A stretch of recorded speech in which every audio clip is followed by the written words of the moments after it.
അപ്പോൾ നിങ്ങൾ ഉപ്പ് ഉപയോഗിക്കണമെന്ന് പറഞ്ഞു ഉടമ്പടിയിൽ, ആ ബൈബിളിലൂടെ ഉപ്പുള്ളതാ, ഉപ്പ് ഉപയോഗിക്കുന്നതാണ്. അതിന് വിശ്വാസ പ്രയോഗമെന്ന് പറയും.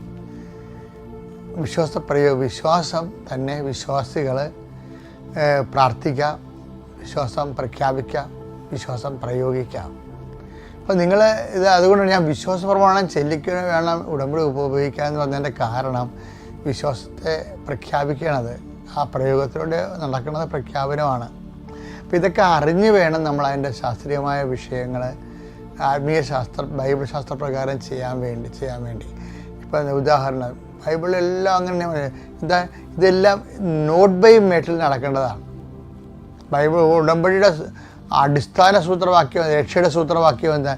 രക്ഷ മനുഷ്യരാശി പ്രാപിക്കുന്നതിന് വേണ്ടിയാണല്ലോ ദൈവം ഉടമ്പടി കൊണ്ടുവന്നത്. അപ്പോൾ രക്ഷയുടെ അടിസ്ഥാന സൂത്രവാക്യം എന്താ? Not by merit but by grace. അത് എഫെസ്യർ 2:8 നിൻ്റെ കഴിവല്ല എൻ്റെ കൃപയെന്ന്.